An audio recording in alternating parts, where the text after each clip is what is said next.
Hello everybody, welcome to the Wonky Angle, where I talk about electronic music, both new and old. And today, as a Patreon request from The Tribe Has Spoken, I'm talking about the 2018 debut album from Alan Walker, Different World. Okay, Alan Walker is a Norwegian EDM producer from the UK who's actually around my age, like a couple years younger than me even. He technically got his start in the early 2010s as like a bedroom producer, but started getting some attention by posting his music to YouTube and SoundCloud.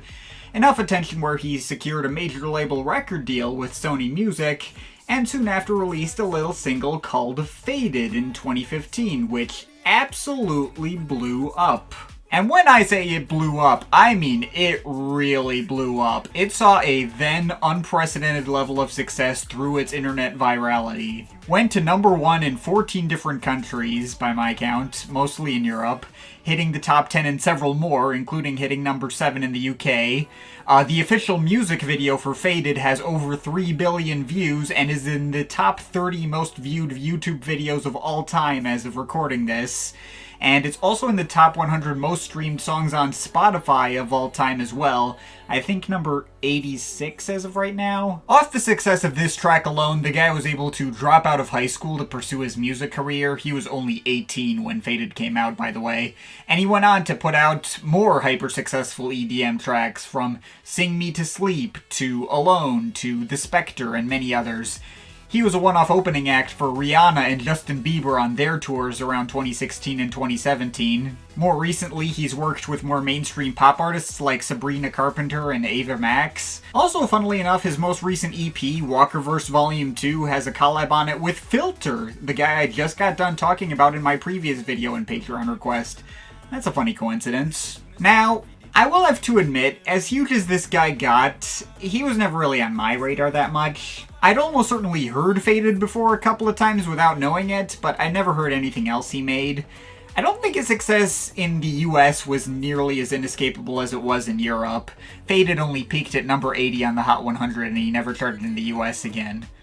That might have been before Billboard incorporated streaming into their charts on the same extent they do now. But as many successful singles as he had that especially saw more success in Norway, over on this side of the Atlantic, he remains a bit of a one-hit wonder. And when I got this request for his debut album here that dropped in 2018 and features all his most well-known singles including Faded, I'm gonna be honest, seeing the list of names attached to this thing, including Steve Aoki and Noah Cyrus among a number of others, as well as the predictably gigantic credits list of behind-the-scenes major label-sanctioned songwriters and co-producers, where even the piano interludes have 3 to 7 writing credits on them, I'm not going to say my expectations were exactly running high.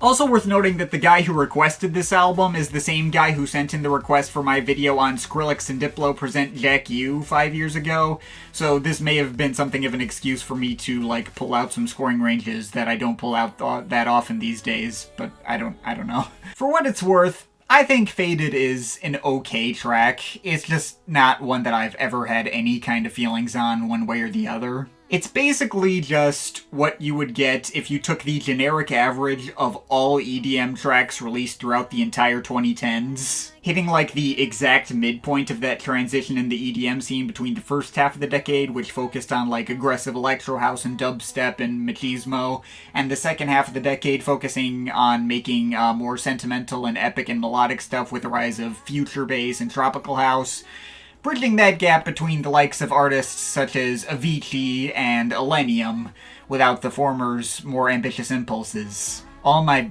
all-time favorites. Faded was prevalent enough where it's unlikely you'll hear the drop and not at least recognize it. The kind of thing you'll hear and be like, oh yeah, I remember that one. And the sort of airy pop vocal from Iselin Solheim is decent. But there's nothing special to note about any of it. It's the very definition of 5 out of 10 middle of the road. Nothing good about it, and nothing bad about it either.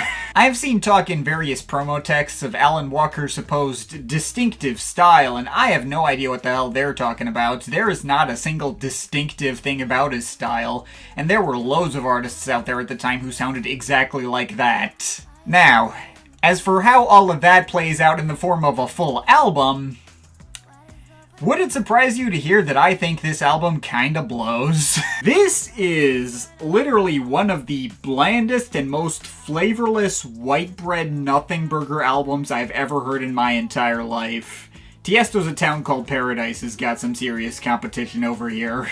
I would seriously struggle to find anything to say about any of the 15 tracks here. Everything on this album is exactly the goddamn same. Dramatic pop pianos, generic pop vocalists with big sing-along choruses. They're occasionally chopped up into vocal chops that command no attention. Okay enough drops that have like the big sawtooth leads and some of the Avicii-style squeaky whistle tones or whatever. Lyrics that convey nothing beyond the most generic ideas of love and heartbreak. That's kind of standard fare for the genre. None of it is actively grating or unlistenable, and the melodic hooks are just barely catchy enough for the album to not be a completely monotonous headache. But there's absolutely nothing of substance to glean out of it. This album doesn't even feel like it was made by people with any kind of artistic intent. It feels like it was entirely conceived by, like, the major label's marketing team and focus groups, trying to find the scientifically perfect formula for EDM that would appeal to the broadest, lowest common denominator audience possible, with anything that could possibly offend anyone stripped out of the equation. And by the way, no, major label marketing teams do not count as people. If I really try to stretch and find things to say about individual tracks on this thing, Christ. I guess I didn't mind Lonely with Steve Aoki, Isak, and Omar Noir. I didn't really care about the vocal hooks on that one, but the drop was decently punchy and satisfying, had that kind of big, imposing, stadium-filling quality to it that I have occasionally enjoyed in some of Aoki's music. Though, oh my god, you know things have gotten dire when Steve fucking Aoki, of all people, adds enough of a recognizable flavor to the album to actually notice. I guess Diamond Heart with Sofia Somajo, or what, sorry, that had some kalimbas in the beginning, which was a texture I wasn't expecting to hear, and the hook on that one was fine. There's also a moment on that track where the singer kind of slurs her speech when saying the word jewel in such a way that kind of hides the L sound and briefly made me do a double take. Solid like a what? Okay, never mind. That was not what I thought they said. There were also tracks that I guess I can mention for how they elicited more negative feelings than average. I found the vocals on tracks like Lily with K391 and Emily Hollow, or Alone with Noonie Bao to be pretty annoying. Like they were trying to sound cutesier through being higher pitched or something. And All Falls Down with Noah Cyrus, Digital Farm Animals, and Julie Ander has one quick moment in the beginning where Noah Cyrus says, "It's time to say F you," which got a mild chuckle out of me, and is the only other lyric I remember on the entire album. Other moments I can't be bothered to remember or identify have, like, the tiniest hints of trends at the time, like Kygo-style tropical house, or, like, the mildest possible Latin flavors without any actual non-English lyrics, mostly designed to work into the same bland formula that Faded hit upon. That's about the fullest possible extent of observations I can give on smaller details that go into this album. I am really scraping the bottom of the barrel trying to break anything down. This different world is just an empty goddamn wasteland. Though, I will say, as relentlessly as I have been shitting all over this album, I would be lying if I said any of it made me angry or anything. Sure, it did kind of have a similar effect on me as A Town Called Paradise, where the complete lack of any kind of substance or flavor was shocking in and of itself. But much like that album, the listening experience was not unbearable. It was just kind of there, pure inoffensive background noise. Additionally, I fully expect once I post this video, I'm going to be seeing, like, loads of defenders for this project. People who do unequivocally love this thing and have a lot of nostalgia for it. From what I've seen people say about this album, I kind of get the feeling that this could be like the equivalent for the generation of people like 5 to 7 years younger than me, what an album like 009 Sound System self-titled is to people around my age. Now, I was not exactly kind to 009 Sound System when I reviewed that a few years ago, and I stand by all the things I said about it in that video, but I have to say I was kind of taken aback by the sheer amount of people who consider that to be one of the greatest albums of all time. You go back and look at the comment section for that video, and everyone's thoughts on that album are all overwhelmingly positive, and I still get comments from people who think I'm completely crazy for thinking that album is mid to this day. There's people in there talking about how they believe all music reviews like the ones I make are completely useless in concept because words are fundamentally unable to describe the greatness of that kind of music.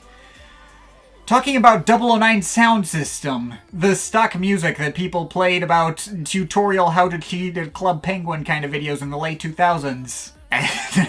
Nostalgia's a hell of a drug, what can I say? Anyway, I suspect Alan Walker may actually command a similar level of enthusiasm from people younger than me. I have seen loads of iTunes reviews of this album from the time it dropped, and everyone's talking about how fundamental and formative this stuff was to them, how they know every word to every song on this thing, and they are very obviously designed to be easily sung along to. I'm told Alan Walker's stuff, and Faded in particular, was like really common outro music for people making like Minecraft Let's Plays and that kind of thing back in the day.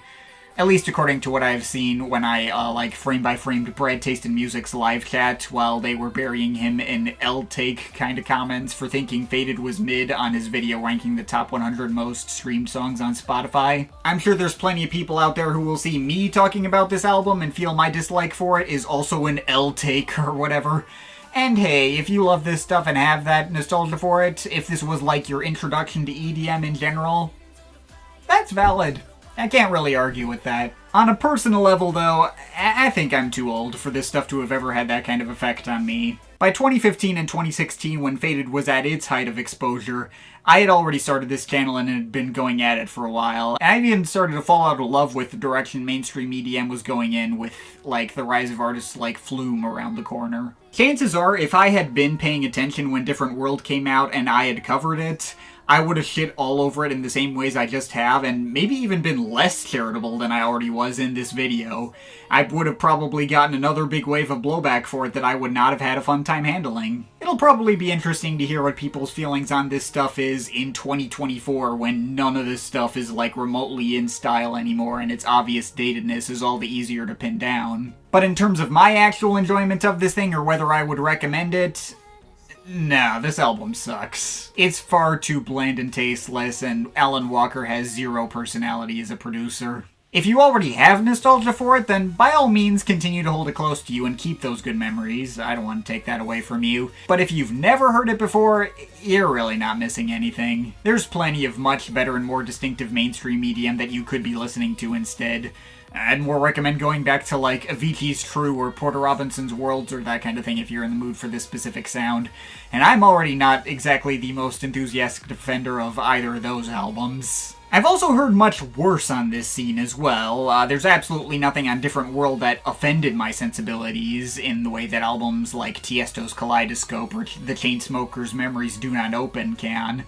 It doesn't put me in a shitty headspace where I can't enjoy music anymore like David Guetta's Listen can. But there's also absolutely nothing worth caring about on Different World either. If you'll pardon the cliche, it's just one of the albums of all time. And I'm overall feeling a 3.5 out of 10 on it. But of course, this is just my opinion. You can feel free to disagree with it, but I'd like to hear your thoughts, so leave the comments in the comment thing down there.